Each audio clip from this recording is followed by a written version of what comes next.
수능의 그날까지 여러분과 함께할 러닝메이트 조정식입니다. 일단은 뭐 오전에 심한 미세먼지까지 뚫고 시험장 가서 시험 치시느라 고생 많으셨습니다. 지금 이게 라이브 해설 강의를 이제 들어오신 분들은 다 뭐 이제 고3 학생들이시죠. 뭐 3월 모의고사가 N수생들을 대상으로 치러지는 시험은 아니니까 그래서 일단은 고3 학생들을 대상으로 조금 얘기를 초점을 맞춰서 가보도록 할게요. 일단 뭐 시험 난이도에 대한 총평은 항상 별로 의미가 없는 것 같아요. 왜냐하면 항상 이거는 뭐 시험장에서 겪는 학생들이 느끼는 난이도랑 외부에서 오는 저희가 느끼는 난이도랑 차이가 있을 수밖에 없으니까 뭐 쉬웠다 어려웠다 이렇게 얘기하기 좀 힘들지만 전체적으로는 이렇습니다. 정말 평이한 시험이라고 보기는 힘들어요. 그러니까 어마무지하게 어렵냐면 그건 아니었는데 매우 쉬운 시험도 아니었습니다. 그러니까 매년 3월 모의고사가 가지고 있던 난이도, 보여주던 난이도 그거랑 비교를 해보자면 그래도 약간은 3월 모의고사 치고는 어려운 축에 속하지 않았나라는 생각이 좀 들고 다만 이제 이런 생각은 좀 할 수 있을 것 같은데 그 작년 고등학교 2학년 11월 모의고사를 치면서 간만에 영어가 조금 어려워졌다 싶어서 충격받았다가 겨울방학 때 좀 충실히 공부한 상위권 학생들 있죠. 다시 한번 좀 정리를 하면 원래 영어를 못하지 않았어. 그러다가 이제 고등학교 2학년 11월 모의고사 보고 충격받아서 겨울방학 때 공부 좀 하셨던 학생들. 이런 학생들은 이번 시험이 되게 쉽게 느껴졌을 거예요. 이제 왜 그런 일이 벌어졌는지까지도 좀 얘기를 좀 한번 해볼 텐데 일단은 저는 이 시험을 어떻게 생각하냐면 여러분 이거는 좀 명심을 좀 하셔야 되는 게 이게 서울시 교육청 모의고사잖아요. 교육청은 그러니까 저는 사실 큰 의미를 부여하진 않아요. 항상 전제하셔야 될 게 평가원과 다르거든요. 우리가 수능을 쳐야 되고 그 수능을 출제하는 기관이 평가원이고 교육청은 평가원과는 좀 거리가 먼 뭐 학생들의 교육을 담당하는 다른 단체인 건데 매년 서울시 교육청 모의고사는 그래도 평가원 퀄리티에 근접하게 시험에 나옵니다. 특히나 3월 달이에요. 그러니까 요번도 보면 전체적으로 나쁘진 않았어요. 그래서 저는 요번 3월 모의고사의 그 제목을 이렇게 좀 달고 싶은데 이거예요. N수생에게도 추천할 만한 시험입니다. 그러니까 요번 모의고사를 안 치신 N수생들은요. 지금 이게 나중에 캐스트의 형태로도 올라갈 테니까 이후에 한번 문제를 구해서 한번 풀어보시기 바랍니다. 서울시 교육청 홈페이지에 들어가거나 제가 알기로는 EBS 홈페이지에서도 구해서 보실 수 있는 걸로 알고 있으니까 요거를 꼭 이제 다운받아서 한번 풀어봐 주셨으면 좋겠어요. 제가 이제 이렇게 말씀드린 이유는 아시겠죠? 시험의 난이도와 상관없이 퀄리티가 굉장히 좋았기 때문입니다. 특히나 여러분들 이제 이 시험에서 무조건 좀 건져갔으면 좋겠다는 문항, 퀄리티가 좋은 문항, 그래서 제가 이렇게 얘기할게요. 고퀄 문항. 이것들 몇 개를 좀 얘기를 해보면 고3 학생들도 이 문항들은 다시 한번 보시면서 정리를 좀 하셨으면 좋겠고 제가 이게 해설 강의가 끝나고 난 다음에 한 8시 한 40분 정도부터 시작해가지고 오늘 밤까지 전문항에 대한 해설도 찍고 갈 거거든요. 그러니까 이후에 시간이 되시면 꼭 한번 보셨으면 좋겠어요. 지금 말씀드린 이 고퀄 문항이라는 곳은 보시면서 여러분들 문제 맞았든 틀렸든 그거랑 상관없이 여러분들이 문제를 풀면서 좀 느꼈던 것들과 좀 대조해보고 비교해보고 하는 과정들도 좀 필요할 것 같아서요. 자, 다시 한번 말씀드리지만 퀄리티가 높은 문항이지 오답률이 높은 문항이 아니에요. 아시겠죠? 일단은 29번은 그 문항 그 번호 순입니다. 29번은 무조건 좀 다시 한번 풀어보셨으면 좋겠고 30번 조금 애매하긴 한데 제가 이제 이렇게 얘기를 좀 할게요. 30번 이거는 이제 이렇게 얘기를 할게. 이거는 문제 자체로는 저는 조금 이견이 좀 있어요. 이렇게 문제를 내도 되나 싶은 이견이 좀 있는데 문제 오류가 있다는 얘기가 아닙니다. 약간 이제 좀 작년 수능과는 동떨어진 패턴 아닌가라는 생각은 좀 드는데 요거는 지문은 퀄리티가 괜찮아요. 지문이 매우 괜찮습니다. 그러니까 30번 같은 경우는 지문은 꼭 한번 보셨으면 좋겠어요. 자, 그 다음에 이제 31번, 33번, 34번. 자, 그 다음에 조금 쉽긴 하나 36번, 39번. 요 정도까지는 꼭 한 번쯤 다시 한번 복기를 해보셨으면 하는 문항들입니다. 됐죠? 자, 여기까지가 제가 드린 일단 총평이에요. 다시 말씀드릴게요. N수생에게도 추천해드릴 만큼 괜찮은 시험이었습니다. 근데 이제 밑도 끝도 없이 그냥 좋은 시험이라고 말씀드리는 거 아니고 제가 봤을 때 수능이 가지고 있는 결들을 좀 많이 살려서 냈던 문항 같은 것들이 여기에 해당하는 문항들이란 거죠. 됐지? 30번 같은 경우는 문항 쿼레는 조금 문제가 있을 수 있으나 지문은 굉장히 괜찮았다. 이 정도로 좀 말씀드려 볼게요. 그럼 이제 3월 모의고사에서 어떤 부분들이 구체적으로 좀 좋았느냐? 거기에 대해서 좀 얘기 좀 한번 해보면 첫 번째는요. 그러니까 어휘예요, 어휘. 요새 확실히 평가원에서 내는 모의고사와 수능의 패턴들을 보면 특히나 절평 이후에 여러분들께 과도하게 좀 어려운 어휘들 있죠. 많이 학술적인 어휘들. 내가 이 정도 수준까지 단어를 알아야 되나 싶은 어휘들을 가지고 여러분들 괴롭히진 않거든요. 보통 이제 어휘들을 어떻게 어렵게 내냐면 익숙한 어휘들을 낯설게 사용합니다. 그래서 이제 여러분들을 좀 어렵게 만드는 거죠. 근데 요번에 교육청 모의고사에서도 굉장히 두드러졌습니다. 예컨대 이런 거 있죠. 그러니까 앞쪽에 앞문항에 있었던 어휘를 몇 개만 좀 얘기해 보면 perspective 같은 단어들. 여러분들이 이 단어 보면은 보통 이제 관점 이 정도 생각하신단 말이야. 근데 이게 뭐 균형 감각이나 혹은 통찰력이라는 의미도 있어요. 이게 모르셨던 분들 많을 거야. 근데 요번에 그런 식으로 대입하게 좀 사용이 됐어요. 아니면 뭐 이런 표현 있잖아. 뭐 get 블라블라 wrong. 뭐 뭔가를 잘못 알다 이런 표현들. 됐죠? 여러분들 보통 수거라고 얘기하는 표현들. 혹은 give something test 뭐 이런 표현. 여러분들 보통 이제 수거라고 알고 계시는 이런 표현들이 조금 낯설게 좀 등장했어요. 근데 요게 그러니까 여러분들 이런 게 있거든요. 도대체 이제 어휘를 어느 범위까지 외워야 되길래 이런 단어들까지 나오느냐, 나 지금 어쩌라는 얘기냐 이런 생각 많이 하시는데 사실 절대평가가 들어오고 난 다음에 올해로 3년 차인데요. 확실하게 이 기조는 계속 평가원에서부터 이어져 나오고 있는 기조입니다. 아시겠죠? 그래서 여기에 대한 디렉션을 제가 조금 이따가 명확하게 드릴 건데 이번 교육청에서도 어휘가 이렇게 사용되는 경향들이 있었다는 걸 일단 한번 알아두시고 됐죠? 그 다음에 이제 두 번째는 뭐냐면 구문 난이도가 굉장히 높습니다. 구문 난이도 굉장히 높아요. 이게 구문 난이도가 높다는 게 뭐냐면 그냥 단순하게 뭐 수식 구조가 길어가지고 뭐 문장이 길어지고 뭐 이런 패턴에서 끝나는 게 아니라 조금 뭐라 해야 되지? 호흡이 이상한 데서 끊긴다거나 삽입된 구절들이 좀 많다거나 혹은 평소에 여러분들이 좀 보지 못했을 만한 문장들을 쓰는 포인트들이 몇 개씩 있어요. 근데 이게 이렇거든요. 평상시에는 문제집 풀 때 좀 난이도가 되게 높은 문장들이 한 지문당 하나 정도씩 등장하더라도 내가 알고 있는 단어들 뜻끼리 조합해서 대충 뚱땅뚱땅 끼워 맞춰서 문제 풀어줘요. 근데 오늘 이제 3월 모의고사 한번 보셔서 아시겠지만 그래도 나름대로 긴장감을 가지고 시험장에서 시험을 치시면요. 조금이라도 구조가 안 보이는 문장들이 보이면 턱턱 막힙니다. 특히나 난이도가 높은 지문에서 그런 패턴들이 나올 때. 예컨대 오늘 봤던 문제 중에는 33번 문제 같은 경우 혹은 이제 30번 문제 같은 데서 난이도 높은 구문들 좀 등장했었는데 그 부분 보고 턱 숨이 막히셨던 분들 꽤 많을 거예요. 구문 난이도가 굉장히 높습니다. 자, 이것도요. 그 최근에 평가원 모의고사들이 혹은 평가원 수능이 계속해서 보여주던 패턴입니다. 지문의 추상성을 높인다기보다는 구문을 어렵게 만들어서 영어 이제 근본적인 실력이 모자라면 멘탈을 털어버리는 것. 됐죠? 근데 여기서 좀 오해를 안 하셔야 될 게 뭐냐면, 그러니까 문법적 구조,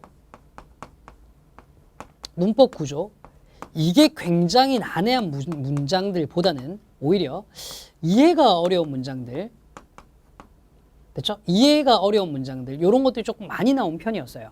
예컨대, 그러니까 뭐 부정 표현들 여러 개로 뭐 겹쳐서 써가지고 한 번 더 생각을 해봐야 이 문장이 직접적으로 하고 싶은 얘기를 알 수 있다거나 하는 문장들이 좀 많았던 거죠. 제가 아까 이제 초반에 처음 시작할 때 이런 말씀 드렸던 거 기억나시죠? 난이도가 평이했다라고 얘기하기 힘들다. 오히려 말하자면 좀 어려웠던 편이긴 한데 겨울방학 때 공부를 좀 한 원래 상위권이었던 학생들이 되게 쉽게 느꼈을 거다. 그 학생들이 이게 잘 되는 학생들인 거죠. 그러니까 무슨 얘기냐면 일반적으로 문장을 보고 난 다음에 이해하는 어학적인 재능이, 어학적인 센스가 있는 학생들한테는요. 이번 모의고사는 쉬웠을 겁니다. 이번 모의고사는 쉬웠을 거예요. 그게 요것 때문에 그렇습니다. 됐죠? 그러니까 저는 이런 포인트에서는 평가원 모의고사와 매우 유사한 포인트였다고 생각합니다. 굳이 얘기하자면 이제 제가 뭐 감히 이런 얘기하기 좀 그렇지만 플러스인 포인트인 거죠. 근데 조금 뭐라 해야 되지? 여러분들이 너무 개의치 말았으면 하는 조금 이상한 포인트들도 몇 가지가 있긴 해요. 그러니까 왜 제가 아까 처음에 들어올 때 교육청 모의고사 평가원 모의고사가 아니라고 얘기를 했잖아요. 그러니까 이거를 꼭 평가원과 같은 무게로 보면서 내가 이것도 못하나라고 막 이제 본인에게 실망할 필요는 없어. 그런 포인트들을 제가 몇 가지를 좀 잡아드릴게요. 지금 말씀드리는 부분에서 어려움을 겪었던 분들은 그럴 수 있지라고 생각하시면서 좀 쿨하게 넘어가셔도 될 것 같습니다. 첫 번째가 뭐냐면 30번 문항이에요. 이게 밑줄 의미를 물어보는 문제잖아요. 이게 작년 6월 평가원 모의고사에 처음 등장해가지고 신유형이라고 등장했던 문제인데, 그러니까 이 유형이 조금 이제 제가 좀 역사를 조금 얘기를 한번 할게요. 작년 6월 평가원 모의고사 같은 경우에 이 유형이 작년 6평입니다. 작년 6평에 이 유형이 30번에 나왔었고요. 그 다음에 작년 9월과 작년 수능에서는 이 유형이 21번 문항으로 나왔어요. 근데 이게 뭐 문항 번호가 뭐가 중요하냐가 아니라 굉장히 좀 중요합니다. 문항의 배치 순서를 보면요. 21번 문항 같은 경우는 여러분 아시지만 주제 제목 요지가 있는 쪽이란 말이에요. 그래서 작년 수능 같은 경우에도 그랬고 이쪽 패턴이 전부 다 신유형이 어떤 식으로 나왔었냐면 결국은 글의 주제를 알고 있으면 문제가 풀리도록 냈어요.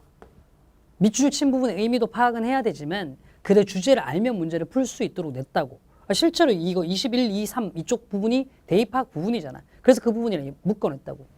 근데 이제 작년 6월 평가원 모의고사 같은 경우는 이거 원래 어휘랑 어법이랑 이쪽 파트잖아요. 그렇죠? 진짜로 뭐라고 해야 되나? 문맥 자체가 가지고 있는 의미를 추론하도록 냈던 문항이었거든요. 조금 더 어휘스러운 문항들에 가까웠어요. 됐죠? 근데 작년 6월 평가원 모의고사에서 이렇게 뭐라 해야 되나? 추론적인 사고 능력을 대놓고 물어볼 수 있었던 이유는 뭐였냐면 이 문제 유형이 실제로 그 EBS 연계지문에서 나왔습니다. 그래서 사실 문제 난이도는 만만치 않았음에도 불구하고 정답률이 그래서 70%를 넘어섰어요. 신유형이었음에도 불구하고. 아니 시험장에서 6평을 처음 본 학생들이 당황할 법한 신유형인데도 정답률이 70%를 넘어섰다고. EBS 연계였기 때문에 그렇습니다. 근데 오늘 교육청 모의고사 보면요. 문제 패턴이요. 이쪽이 아니라 여기에 가까워요. 여기 유사합니다. 그러니까 어휘를 문맥적으로 추론하도록 만들어낸 문제예요. 사실 이런 부분은 저는 이제 아직까지 평가원에서 신유형에 대한 공식적인 언급을 한 적은 없습니다만 EBS 연계 아닌 상태에서 평가원이 과연 앞으로도 이렇게 문제를 낼까? 조금 의심스럽긴 해요.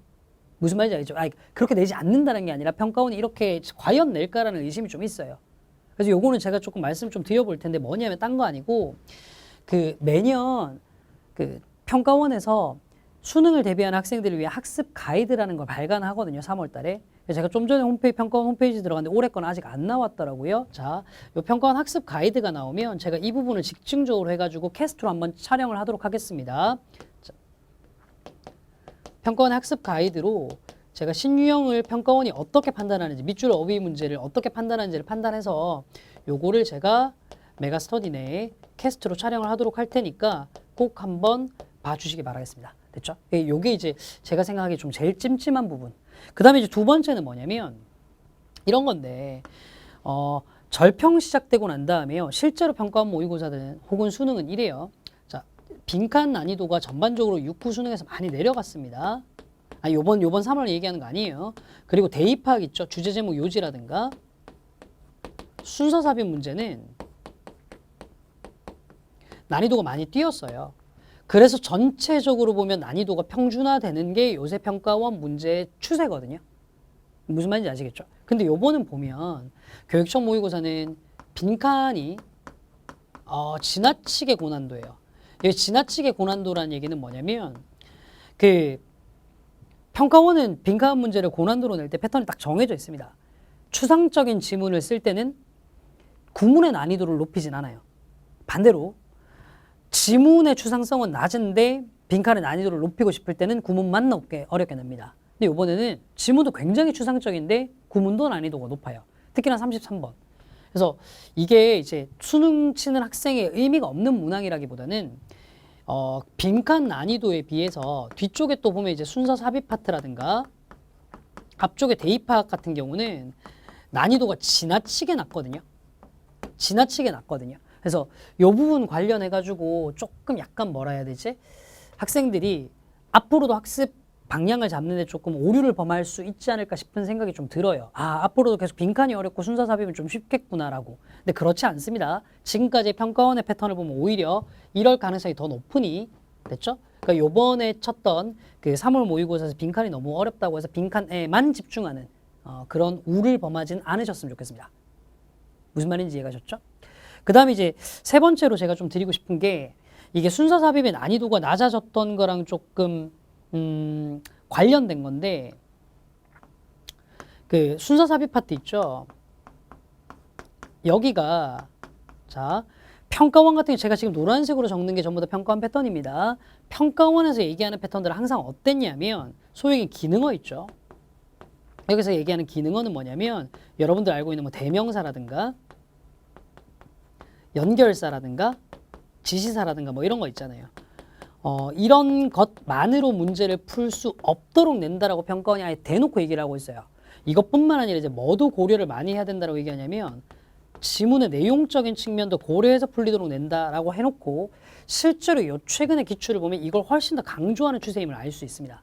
근데 3월 모의고사는 거의 소위 얘기하는 기능어 있죠. 대명사나 연결사나 이것만으로 문제 해결되도록 내버렸습니다. 다시 한번 말씀드립니다만 30번 문제에서 요구하는 과도한 추론이라든가 혹은 빈칸 문제의 난이도에 비해서 나머지 유형들이 너무 쉬운 것 혹은 순서 삽입에서 기능어를 통해서 정답 찾기가 조금 쉬워졌던 요 패턴들은 3월 모의고사가 보여주는 좀 마이너스적인 측면 아니었나 싶어요. 그러니까 무슨 얘기냐면 이런 거 있죠. 요번 모의고사를 쳤는데 유독 나는 원래 순서 삽입 파트가 되게 약했는데 3월 모의고사를 보니까 요번에 좀 다 잘 맞았어. 그러니까 내가 실력이 많이 늘었나 보다. 착각입니다. 그냥 시험이 쉬웠던 거예요. 무슨 말인지 알겠죠? 혹은 이제 반대 케이스 있을 수 있잖아. 나는 빈칸은 그렇게 어렵지 않게 좀 풀어왔는데 이번 3월 모의고사 쳤더니 유독 빈칸이 좀 어려웠어. 조금 교육청이 지금까지 패턴이 좀 많이 달라서 그랬던 것 같아요. 그러니까 너무 자책할 필요 없어요. 빈칸이 유독 어려웠던 학생들 같은 경우는. 그 다음에 이제 30번 문제 같은 경우 이거 뭐지? 하고 되게 당황하셨던 분들 있잖아요. 지금은 일단은 너무 이거 가지고 목 안 매셔도 될 것 같아요. 왜냐하면 평가원이 문제를 내는 스타일이랑 좀 많이 다르게 나왔기 때문에 좀 오래 나온 학습 가이드를 봐야지 얘기가 좀 나올 것 같습니다. 그러니까 요거는 너무 목 매지 마시고 제 캐스트가 나올 때까지 조금만 기다려주세요. 그러면 그때 돼서 다시 한번 말씀을 좀 드리도록 하겠습니다. 됐죠? 자, 다시 한번 좀 요 포인트에서 한번 잡고 갈게. 전체적으로 N수장님들한테 추천할 만한 시험이었어요. 그래서 거기에서 추천해드리고 싶은 문항들은 이런 문항들. 늦게 들어오신 분들도 보시라고 말씀드리는 거예요. 이 30번 문항 같은 경우는 문항의 퀄리티는 좀 별로지만 지문 퀄이 좋으니까 한번 좀 읽어볼 만한 그런 거라고 보시면 되고요. 그래서 요거 같은 경우는 제가 해설 강의 찍어놓으면 좀 보셨으면 좋겠어요. 그리고 어떤 점이 굉장히 이제 평가원과 유사했길래 N수생한테도 권해드리냐. 어휘와 구문 난이도 때문에. 그러니까 이제 조금 감이 좀 오실 거야. 자, 오늘 모의고사 치신 분들 있죠. 소위 이제 오답 노트 같은 거 만들 때 어떻게 만들어야 되냐라는 질문이 굉장히 많을 것 같은데 요거 중심으로 오답 노트를 정리하시면 됩니다. 됐죠? 이걸 중심으로 여러분들이 해왔던 것들에 대한 오답 노트를 정리하시면 됩니다. 됐죠? 자, 그럼 저는 이제 일단은 여러분들께 플러스적인 측면과 마이너스적인 측면을 다 한번 말씀을 드렸으니까 요것만 남겨놓고 밑에는 좀 지우고 나머지 좀 판서 좀 하면서 더 진행을 한번 해보도록 할게요. 마지막으로 제가 이제 말씀드릴 게 뭐냐면 그래서 뭐 난이도 이랬고 뭐가 좋았는데 앞으로 공부 어떻게 해야 될 거냐 뭐 여기에 대한 말씀 좀 드려야겠죠. 근데 교육청 모의고사를 치고 거기에 대한 총평으로 이후의 학습을 어떻게 해라라고 말씀드리는 건 조금 약간 어폐가 있어요. 왜냐하면 아까도 말씀드렸다시피 교육청 평가 모의고사가 아니잖아요. 그렇죠? 그래서 저는 이번 시험을 통해서 이 시험 양식이 이러니 앞으로 이렇게 공부하라는 말씀을 안 드리고 이번 시험에서 여러분들의 현재 상태, 너의 현재 상태에 맞는 학습법에 대한 얘기를 조금 한번 해보겠습니다. 다시요. 학생들의 현 상태별 학습 가이드를 말씀을 좀 드릴게요. 자, 일단은 첫 번째. 이거는 그냥 모든 학생들한테 하고 싶은 얘기입니다. 모든 학생들한테 하고 싶은 얘기예요. 그냥 어휘 외우세요. 어휘. 됐죠? 이 어휘 외우실 때요. 단어장 같은 거 가지고 외우실 때 절대로 1번 뜻만 외우시면 안 됩니다. 아시겠죠? 예문 속에서요. 문맥적 의미를 좀 파악할 수 있도록 어휘를 외우세요. 아시겠지? 그래서 보면은 뭐 저는 이제 시중에 나와 있는 단어장을 다 보지는 못합니다만 영어 단어 한글 뜻, 영어 단어 한글 뜻 이렇게만 나와 있는 단어장은 좀 지양하시고 최대한 피하시고 좀 예문이 조금 풍부하게 있는 그리고 한 단어당 의미가 여러 개가 좀 적혀 있는 이런 단어장을 조금 활용하시면 좋을 것 같아요. 뭐 어떤 단어장을 사야 되는지 고민되시면 뭐 제 단어장을 사셔도 되고요. 아시겠죠? 자, 그다음에 이제 두 번째로 저는 어떤 말씀 좀 드리고 싶냐면 이런 학생들이 굉장히 많았을 텐데 이런 거 있잖아. 시험장에서 문장 해석 막혔던 분들 있죠. 문장 해석 막혔던 분들. 이런 분들한테 좀 얘기를 좀 많이 하고 싶어요. 패턴을 두 개로 나눠볼게요. 자, 첫 번째는 뭐냐면 아예 구조 자체가 안 보였던 분들이 있을 겁니다. 예컨대 이 문제 이렇게 긴데 동사는 왜 이렇게 많고 주어는 뭐야? 이랬던 분들이 있을 거예요. 아니면 두 번째는 어떤 분들이냐면 구조는 보여요. 구조는 보입니다. 근데 내용이 이해가 안 가요. 읽긴 읽고 해석은 한 것 같아. 근데 이게 뭔 말이에요? 이런 분들이 있을 거예요. 자, 각각의 맞춤식의 이제 솔루션을 조금 드려볼 텐데 죄송하지만 요거는 제 강좌랑 묶어서 좀 얘기를 좀 한번 해보도록 할게요. 구조가 안 보이시는 분들은 웬만하면 지금 여러분 지금 이거부터 시작하면 늦지 않나요? 라고 또 질문하실 분들 되게 많은데 네, 그냥 솔직하게 말씀드릴게요. 늦었어요. 다른 분들은 이미 다 했으니까. 근데 늦었다고 안 할 수는 없잖아. 그죠? 늦었으니까 더 급하게 하셔야죠. 됐지? 자, 구조 파악 안 되시는 분들은요. 미안한 얘기인데 EBS 하지 마세요. 지금 하실 때 아닙니다. 아시겠죠? EBS 하지 마시고 제 강좌 중에 1강 맛보기를 들어보시고 시작해. 혹은 괜찮아 문장편. 이 둘 중에 하나로 구조를 조금 잡으세요. 최소한 이거는 필수입니다. 아시겠죠?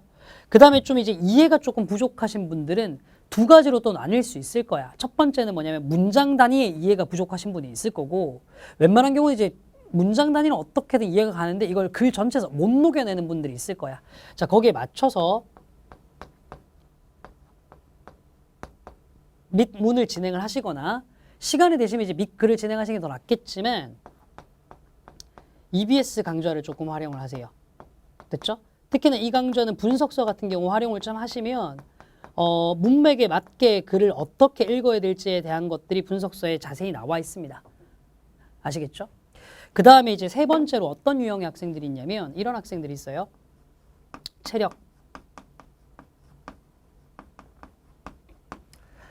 잔말 말고요. 시험장 딱 들어가서 시험 쳐보면 평소에 모의고사 칠 때랑은 체력이 확 달라진 거 많이 느끼실 겁니다. 그러니까 좀 한 20번대 넘어가기 시작해버리면 20번대 좀 심하다. 30번대 넘어가기 시작하면 문제 난이도랑 상관없이 글이 안 읽히는 거죠. 너무 지치는 거야. 이러신 분들이 있을 거예요. 자, 체력도 실력입니다. 시험장에서 끝까지 문제를 집중력을 잃지 않고 풀 수 있는 능력. 그거야말로 정말 실력입니다. 근데 영어가 사실은 정말 집중하기 힘든 시험이에요. 앞으로도 계속 그럴 겁니다. 근데 이거 훈련하셔야 됩니다. 훈련하셔야 됩니다. 자, 체력이 떨어지시는 분들을 위한 팁인데요. 어떻게 하냐면 적어도 주 1회 정도는 다시요. 주 1회 정도는 모의고사를 한 세트를 푸셨으면 좋겠는데 정확하게는 모의고사를 1.5세트를 푸셨으면 좋겠어요. 여기서 1.5세트라고 얘기하는 건 뭐냐면 독해 문제 절반 플러스 한 세트 풀. 이렇게 말씀드리는 겁니다. 알겠죠? 그럼 이렇게 생각하시면 1.5세트를 어디서 구해요? 라고 하지 말고 3회분의 독해 문제집 있잖아. 3회분의 독해 문제집. 그걸 2주에 나눠서 푸시면 되겠죠. 일주일에 하루 정도 날 잡고. 무슨 말인지 이해가셨지? 대신 이때 조건이 있습니다. 이거요. 시간 잴 필요 없어요. 지금은 타임어택 연습하는 거 아니라 체력을 기르기 위한 연습이거든. 그러니까 시간 잴 필요 전혀 없으신데 대신에 뭐를 하셨으면 좋겠냐면 쉬는 시간 없이 쉬지 않고 스트레이트로 끝까지 문제를 쭉 풀어갈 수 있는 거. 요걸 조금 연습을 하시기 바랍니다. 아시겠죠? 자, 근데 여기에 해당 사항이 없어. 뭐 어휘도, 문장도 나는 다 괜찮았고 체력도 괜찮아서 하시는 분들은 지금 잘 하고 계십니다. 지금 방식대로 가세요. 선생님, 근데 저는 특정 유형이 약한데요. 지금은 그거 보실 때 아니에요. 그냥 여러분들이 해왔던 방식들 믿고 그냥 쭉 계속해서 해가시면 됩니다. 무슨 말인지 이해가셨죠? 그렇게만 하시면 됩니다. 자, 다시 한번 정리할게요. 어휘는 일단 무조건 다 하라고 말씀드렸습니다. 특히나 예문 많이 보시면서요. 문장이 약하신 분들 굉장히 많을 거라고 생각하는데 이렇게 나눠서 가시라고. 자, 등급대랑 상관없습니다. 뭐 저는 3등급인데 뭐 민문을 할까 상관없어요. 여러분들이 시험장에서 체감했던 그 느낌 그대로로 가도록 하시면 됩니다. 됐죠? 그 다음 체력 달리시는 분들 요 연습하시라고요. 됐죠? 자, 마지막으로 제가 이제 오늘 여러분들이 당장 해야 될 작업에 대한 말씀을 좀 드리고 물러가도록 하겠습니다. 지금 이거 피디님 이거 잘 안 보일 것 같죠, 학생들한테. 네, 제가 이거 시험지에다가 이렇게 막 위에다가 필기를 좀 해놓은 건데 이 작업을 하셔야 돼요. 무슨 얘기냐면 여러분 있잖아요. 그 저도 수업 준비하고 난 다음에 항상 쉬는 시간에 그렇거든요. 한 타임 수업이 끝날 때마다 그 수업과 관련한 메모를 좀 해놔요. 그 왜 해놓냐면 그게 내년 강좌를 위한 업데이트 자료로 사용이 되기 때문이에요. 이게 무슨 얘기냐. 여러분들 오늘 모의고사를 치셨잖아. 그러니까 모의고사를 치고 난 당일날은 이거 어떻게 해야 되겠다라는 아이디어 혹은 내가 뭔가가 잘 안 됐다라는 반성이 빨리빨리 떠올라요. 무슨 얘기냐면 지금 시험지 펼치셔서 네가 틀렸던 문제에서 해석 안 됐던 문장 뭐야 라고 체크하라 그러면 다 체크가 돼요. 무슨 말인지 알겠어? 근데 하루만 지나잖아요. 머릿속에 아무것도 안 남습니다. 그냥 내가 틀렸던 문항은 남아있는데 도대체 내가 이제 이 문항에서 뭘 몰랐는지가 하나도 기억이 안 나요. 그러니까 오늘 딱 이 라이브 해설 강의 마지막에 이제 국어까지 하는 걸로 알고 있는데 싹 다 들으신 이후에 바로 뭘 하셔야 되냐면 내가 시험장에서 느꼈던 다시요. 내가 시험장에서 직접 느꼈던 나의 약점 포인트 다시요. 시험장에서 직접 느꼈던 약점들 다 시험지에다가 과감하게 체크를 해두세요. 문제의 정답, 오답 여부는 아무 상관없습니다. 여러분들이 맞췄던 문제를 할지라도 나는 이 부분에서 분명히 미스가 있었던 것 같아. 다 체크해 놓으시는 겁니다. 나는 이 문제를 틀렸는데 그냥 틀린 게 아니고 여기서 문장 해석 헷갈렸어. 다 적으시는 겁니다. 다 체크하시는 겁니다. 심지어 이런 거 있죠. 아직까지도 나는 해답을 보고 채점을 했는데도 그래 이게 정답인 건 알겠는데 내게 왜 오답인지 조금 납득이 안 돼. 39번 문제 같은 경우에 그런 분들 1번 체크해놓고 그런 분들 많을 것 같은데 29번 문제도 뭐 4번 체크해놓고 그런 분들 많을 것 같은데 그거 넘기지 말고 다 체크해 놓으시면서 시험장에서 여러분들이 했던 사고의 과정까지 적어 놓으시면 다 좋습니다. 플러스 시험장 사고 과정까지요. 이건 앞으로 매번 어떤 모의고사를 칠 때든 다 기록을 해 놓으세요. 이런 것들이 엮여서 수능 시험장에서 여러분들이 하게 될 실수 가장 많이 줄여줄 수 있고 1년 동안 여러분들의 약점을 가장 잘 찾을 수 있게 해드릴 겁니다. 됐죠? 자, 지금까지 드렸던 말씀 좀 정리 한번 해볼게요. 시험 퀄리티 전체적으로 괜찮았습니다. 그러니까 그냥 뭐 네 실력 뭐 이런 거 따지지 말고 N수행이든 누구든 간에 그냥 요 문제들은 반드시 한번 풀어보시고 30번은 지문은 꼼꼼하게 이해할 수 있도록 해주세요. 됐죠? 그리고 요번 시험에서 얻어야 될 가장 큰 교훈은 어휘와 구문이니 반드시 오답 노트 하시고요. 이후에 학습 잡으실 때 어휘는 예문이 풍부한 단어장 한 권쯤은 가지고 공부를 하세요. 구문은 여러분들의 수준에 따라서 구조가 약하면 이렇게 이해력이 약하면 이렇게 반드시 들어갈 수 있도록 하시고요.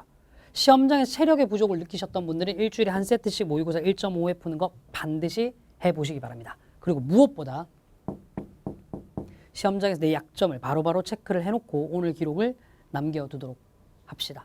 아시겠죠? 자, 한마디만 더 할게요. 저는 시작이 반이라는 얘기를 싫어합니다. 어떻게 시작이 반입니까? 시작은 시작일 뿐이죠. 자, 이제 막 시작했습니다. 이제 3월 모의고사 막 시작했어요.